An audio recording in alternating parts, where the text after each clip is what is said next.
నమస్తే, నేను డిసిఎస్ రావు. చంద్రబాబు నాయుడు పొత్తు ధర్మాన్ని పాటించడం లేదు అనే అభిప్రాయానికి ఇప్పుడు జనసేన పవన్ కళ్యాణ్ వచ్చేసారు.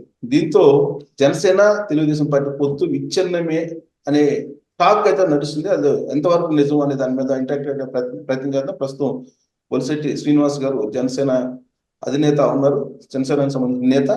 ఇంటరాక్ట్ అయ్యే ప్రయత్నం చేద్దాం. నమస్తే అండి శ్రీనివాస్ గారు. నమస్తే అండి. నమస్తే. సో ఏంటి ఉదయాన్నే బాంబు పేల్చారు మీ వైపు నుంచి, జనసేన వైపు నుంచి? యాక్చువల్ గా అది ఏం కాదండి. ఆల్రెడీ ఈ 2 సీట్లు మనం ఇదివరకు అడిగినవే. అది కూడా కాకుండా వాళ్ళు ఏంటంటే ఎక్కడికి వెళ్తే అక్కడ చంద్రబాబు గారు సీట్లు అనౌన్స్ చేసుకుంటూ వెళ్తా ఉన్నాం. దాంట్లో కేడర్ లో కొంత ఏంటి మనకి రావట్లేదు, టీడీపీ వస్తున్నాయని చెప్పి నాయకుడిని ప్రశ్నించడం, బాబు మాది ఇంకా రాలేదు, వాళ్ళ ప్రెసిడెంట్లు వచ్చి లేకపోతే చంద్రబాబు గారు వచ్చి లోకేష్ గారు వచ్చి చెప్పేస్తారు, మరి మనకి కూడా అలా ఆగిపోతున్నాయి కదా, ఎంతవరకు అయితే అంతవరకు రిలీజ్ చేస్తే మన ఉన్న కేడర్ కూడా హ్యాపీగా ఉండే ఉద్దేశంతో చేసేదా. పొత్తు విచ్ఛిన్నం అనేది సమస్య లేదని నేను అనుకుంటున్నాను సార్. ఎందుకంటే పొత్తు కావాలి అనేది ప్రజల నుంచి వచ్చిన ఆకాంక్ష కూడా అది. ఇప్పుడు యాక్చువల్గా ఇద్దరు లీడర్స్ అనుకుంటే ఐదే కాదు. అంటే ఒకటి ఇప్పుడు శ్రీనివాస్ గారు, ఇప్పుడు పవన్ కళ్యాణ్ గారు రెండు అనౌన్స్ చేస్తూ, రాజా అలాగే రాజు రెండు అనౌన్స్ చేస్తూ కంటిన్యూషన్ ఏమన్నారంటే, చాలా మంది 50-60 కావాలని అడుగుతున్నారు, కానీ నాకు తెలుసు ఎన్ని అడగాలో ఎన్ని తీసుకోవాలో అని చెప్పి ఒక మాట అన్నారు. అలాగే పవర్ షేరింగ్ విషయంలో లోకేష్ మాట్లాడినప్పటికి కూడా నేనేమి రెస్పాండ్ కాలేదు, బట్ చంద్రబాబు నాయుడు పొత్తు ధర్మం పాటించట్లేదు అని చెప్పి అని అంటే గ్యాప్ పెరిగినట్టు అనిపించట్లేదా? ఓకే సార్, డెఫినెట్ గా మీరు అన్న దాంట్లో ప్రజల మన పెరిగిందా లేదన్నది కంటే ఇటు మీడియా కానీ రాజకీయ పార్టీలు కానీ దీన్ని అడ్వాంటేజ్ తీసుకుంటున్నది వాస్తవం. ఇప్పుడు మన మధ్యన పెరిగిందా లేదన్నది పక్కన పెడితే, యాక్చువల్ గా చంద్రబాబు నాయుడు గారు పవన్ కళ్యాణ్ గారి మధ్యన పెరిగిందో లేదో మనకు తెలియదు. యాక్చువల్ గా వాళ్ళిద్దరికి తెలియాలి. కానీ ఊహాగానాలో పొద్దు నుంచి ప్రెస్ లో రావడం, పొత్తు విచ్ఛిన్నం అని చెప్పి రావడం, కొన్ని టీవీల్లో సాక్షి ఛానల్ అయితే ఇంకా దారుణంగా ఒక అడుగు ముందుకేసి ఇంకా పొత్తు లేనట్టే ఇద్దరు ఇడిపోయి పోటీ చేస్తారని చెప్పడం ఏమి చూస్తూ ఉన్నాం.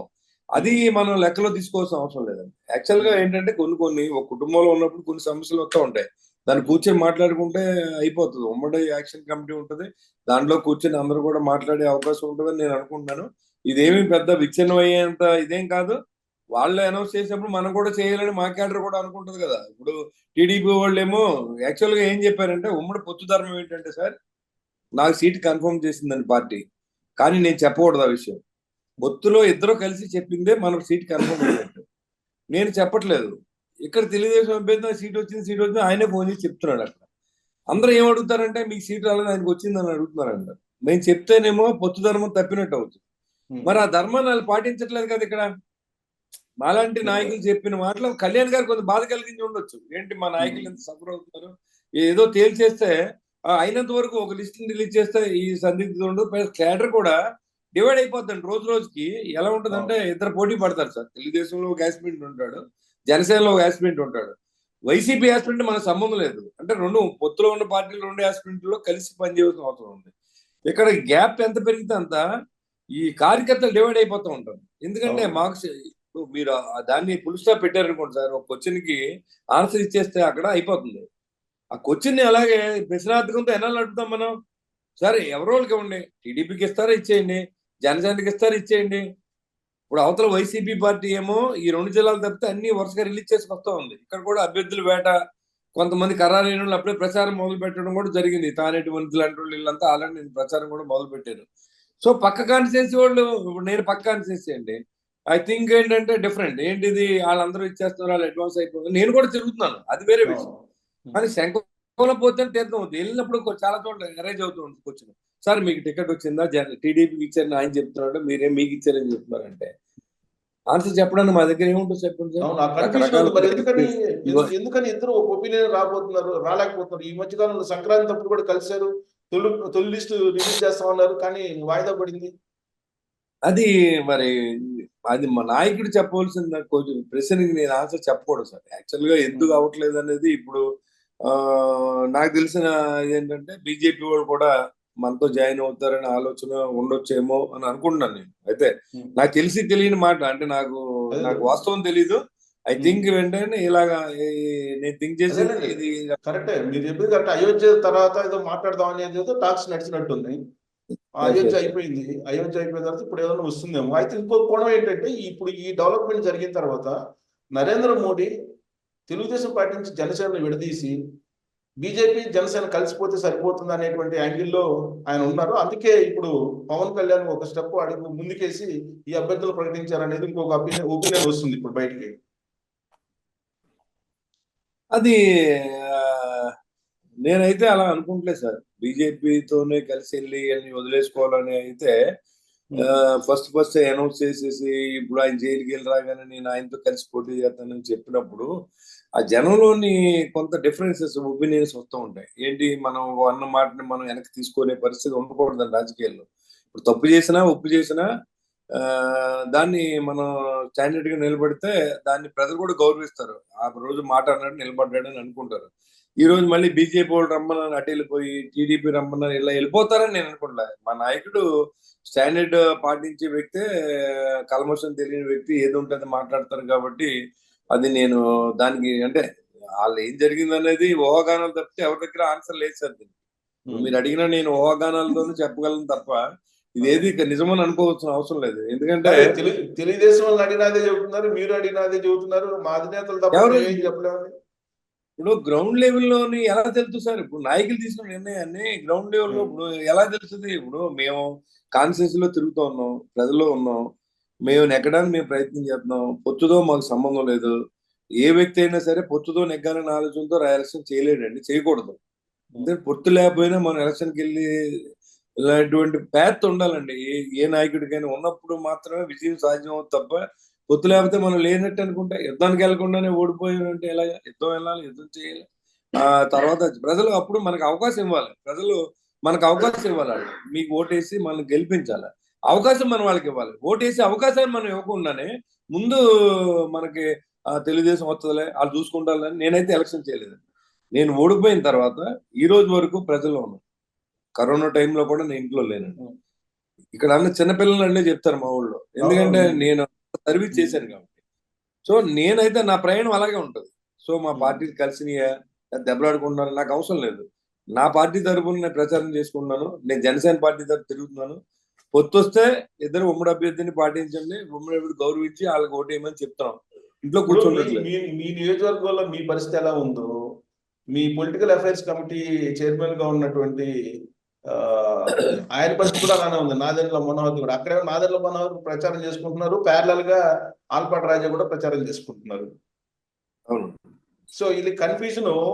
దీని కన్ఫ్యూజనా లేకపోతే చంద్రబాబు నాయుడు పవన్ కళ్యాణ్ మైండ్ గేమ్? అసలు ఇప్పుడు మైండ్ గేమ్, వీళ్ళిద్దరు మైండ్ గేమ్ ఆడుతున్నారు అనేది కూడా వినిపిస్తుంది ఇప్పుడు ఈ ఎపిసోడ్ లో, తాజా ఎపిసోడ్ లో. దానివల్ల ఇద్దరు నష్టపోతారండి. మైండ్ గేమ్ ఆడితే ఎవరితో ఆడతారండి? ప్రజలతో ఆడలేరు కదా. ప్రజలు అనేది ఒక మాట మీద నిలబడే వ్యక్తిని మనం నమ్ముతారు తప్ప మన గంటకో మాట చంద్రబాబు నాయుడు గారు చెప్పినా బిలీవ్ చేయరండి.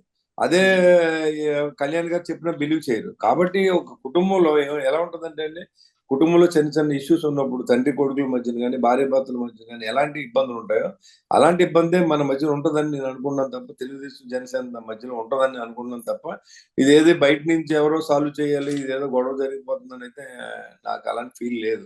జనరల్ గా మీరు అనుకున్నట్టే వాళ్ళిద్దరి మధ్య చాలా స్ట్రాంగ్ అండర్స్టాండింగ్ ఉందని చెప్పి అనుకుంటున్నారు. అంత అండర్స్టాండింగ్ ఉన్నప్పుడు మండపేట, అరకు చంద్రబాబు నాయుడు ఎందుకు ప్రకటించాలి? ఈయన రాజా ఎందుకు ప్రకటించాలి?